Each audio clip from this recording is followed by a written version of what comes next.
Your Excellency, the Apostolic Nuncio, Nigeria, my brother, the Auxiliary Bishop of our Archdiocese, my dear brother priests, religious, the seminarians, the various groups gathered here. You are here representing various groups.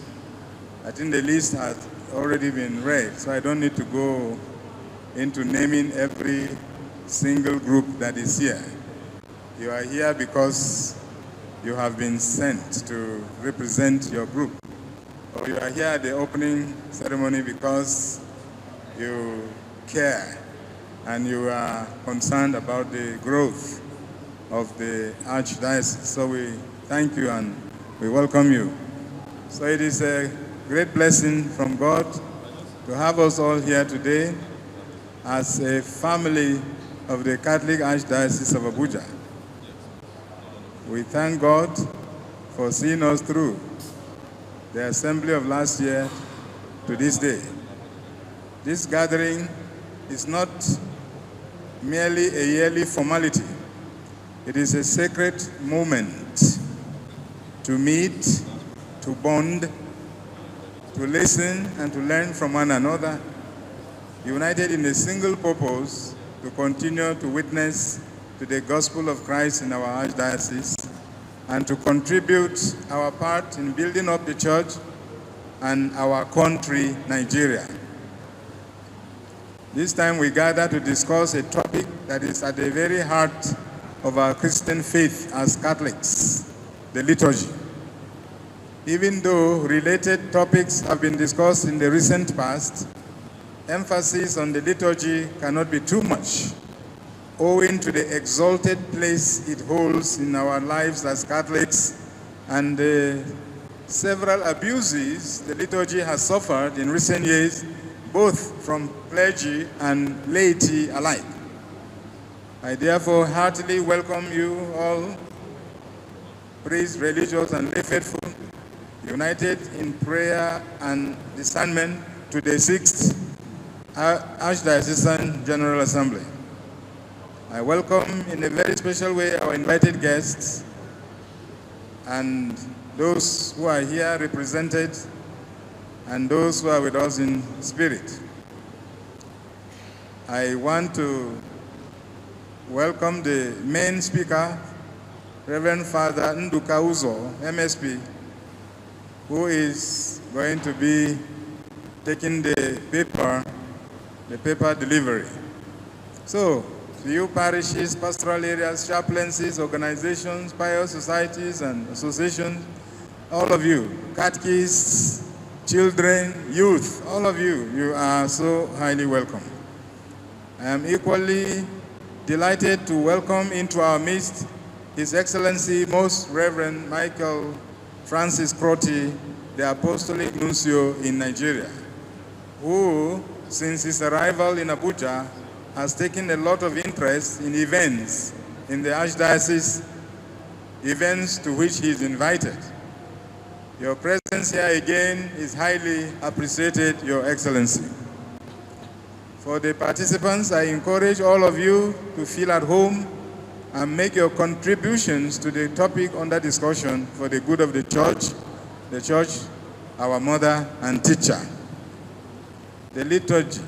We are very much aware that the liturgy is a sacred trust handed down by the church, which must be celebrated according to the established norms and traditions.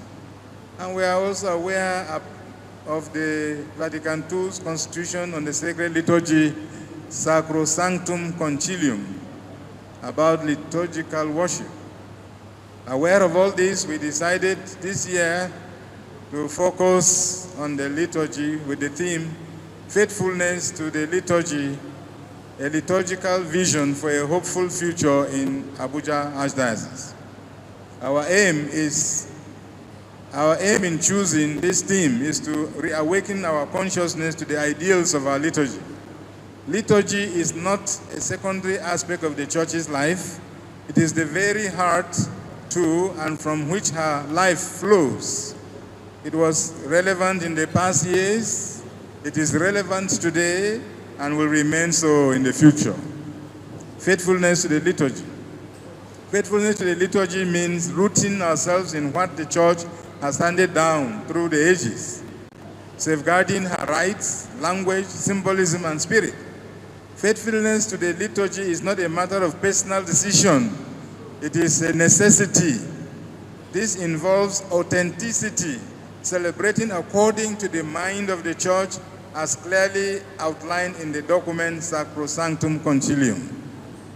We must maintain a sense of the sacred that communicates God's holiness, resisting divisive trends that pull worship away from the universal norm, and ensuring that our celebrations are in harmony with the universal church, so that whether one attends Mass in Abuja, in Rome, in Casablanca, and wherever, one will have that sense, that same Eucharistic experience, and one will be able to participate fully, because no Catholic is a stranger or a foreigner to the Eucharist.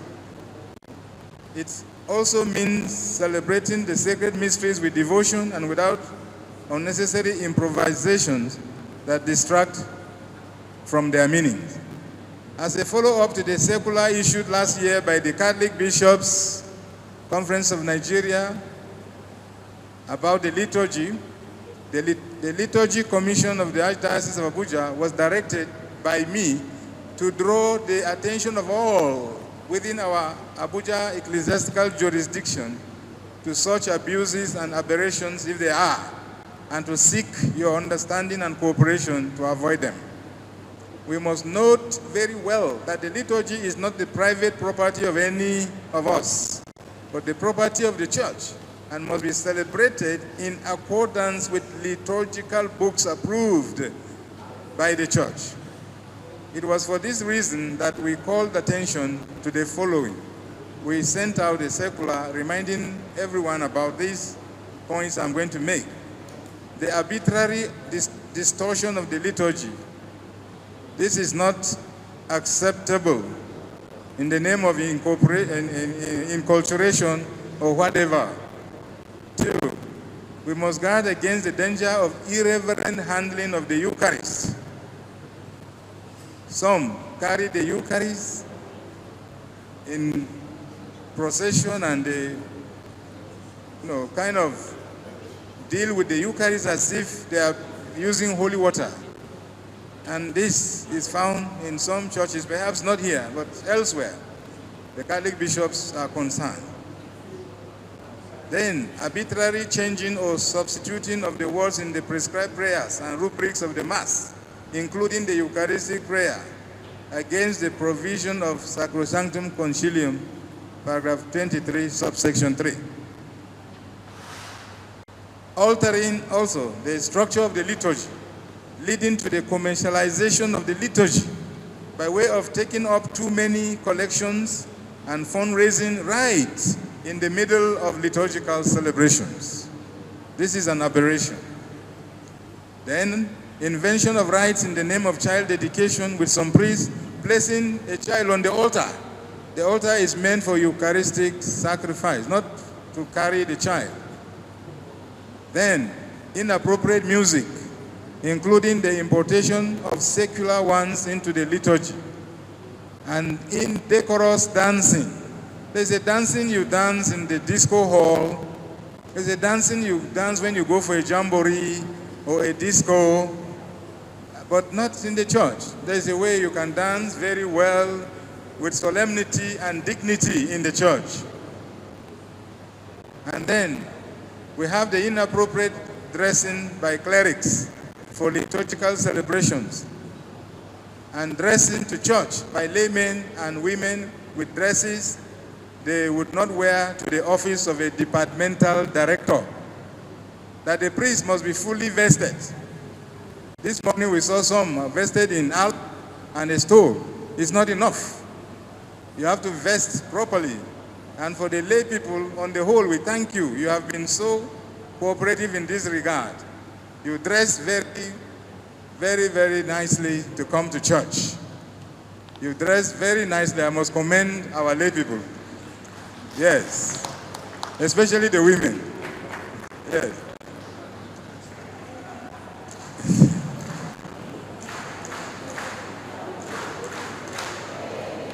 Yes, thank you. But there are some who want to show, I don't know what they want to show. They come to church, whether they made a new hair, they want everybody to know that they made a new hair. Or they buy a new dress, they want everybody to notice that they bought a new dress. The church is not the place to make that exhibition. So when we are talking about inappropriate dressing, we are addressing both the priests and the lay people. As for the religious, you have no problem because they are always fully and very clearly dressed. There is no problem with that. And then I'm talking about those points we sent out earlier than now. Using the pulpit for personal gains, settling scores with parishioners, and sometimes avoiding the pulpit, which is the locus of preaching, while opting to move around the congregation. And then the distractive use of cell phones for chatting and taking pictures during the Mass. Everybody is almost a photographer nowadays. And it can be very distracting from worship. Let's be careful. We must have to regulate this eventually. How we regulate the use of our cell phones. Okay. The liturgy must have a magnetic pull. It must be a powerful attraction to Jesus. The liturgy should not attract the people to the priest, not even the bishop, and not any human being. Our fidelity to the liturgy today will contribute immensely to a vibrant and Christ-centered church tomorrow. By celebrating what we have received with reverence, understanding, and missionary zeal, we prepare a new generation to encounter the Lord in spirit and in truth, without the rancorous behavior recorded in 1 Corinthians chapter 11, verses 18 to 22, whereby when Christians assembled together in the church, there were divisions among them. It was no longer in order to eat the Lord's Supper, for each one first took his own supper to eat, and as a result, one person was hungry while another was drunk. We are lucky we don't have drunken people in the church. Otherwise, the liturgy will be terribly disrupted. We must avoid a lack of decorum during the liturgical celebrations. Our Archdiocesan Liturgical Commission is therefore saddled with the responsibility to see to it that the liturgical principles are adhered to and that liturgical formation is taken more seriously. Through seminars and workshops, we must allow the liturgical richness we inherited from our fathers in faith to enrich and transform our spiritual and social lives. Gratitude. Thank you all for your commitment to the cause of the church and the Archdiocese of Abuja in particular. Despite the hard times, you remain unwavering. Thank you all for all you do and continue to do for the growth of the Archdiocese. I want to thank also Father Marcel Levinus, OSJ, and his team, who have been working tirelessly for months to put this assembly together. All those who have contributed in ways, big and small, to the life and growth of our Archdiocese, we sincerely appreciate you. Those who have passed on in the last 1 year, like Chief Ugandem, like the Professor Tomadaba, like Chief Audu Ogbe, like Lady Felicia Onyabo, Chief Rex Onyabo, Lady Mrs. Mary Isa, and others. May the Lord grant them eternal rest and reward. Conclusion, the liturgy is our thing, and it is our collective responsibility to preserve its dignity. We cannot afford to be spectators or indifferent in liturgical celebrations, but we must take full, conscious, and active part. We commend all our activities during this assembly to the maternal help of our Blessed Virgin Mary, that she may intercede for us and her Son, with her Son, that at the end of this assembly, we would not only have discussed the liturgy, but resolved to live it faithfully and joyfully. St. Augustine of Hippo, pray for us. It is imperative to revive Catholic traditions. Last year we discussed Catholic traditions and etiquettes and our identity as Catholics. We must keep this revived, especially in the Church of Nigeria today. The Mass is the highest form of worship for us Catholics. May I provide in conclusion some tidbits and clarifications. Our Mass is not the same as service. You hear Catholics saying we are going for service. No, you are going for Holy Mass. Prepare spiritually for Mass, including Eucharistic fast for 1 hour. That is the Catholic tradition. Be early for Mass. Don't come late. No eating or chewing gum during Mass. Dress modestly, and I have commended us for this. Our people know how to dress. Only a few who go abroad, maybe they come back and say, oh, abroad they dress like this, in UK, in America. This is Nigeria, this is Abuja, this is not UK. So please, stop bringing in something that is not part of our lifestyle. So I'm saying, let us dress modestly. Put off your phones. I know everybody has a phone.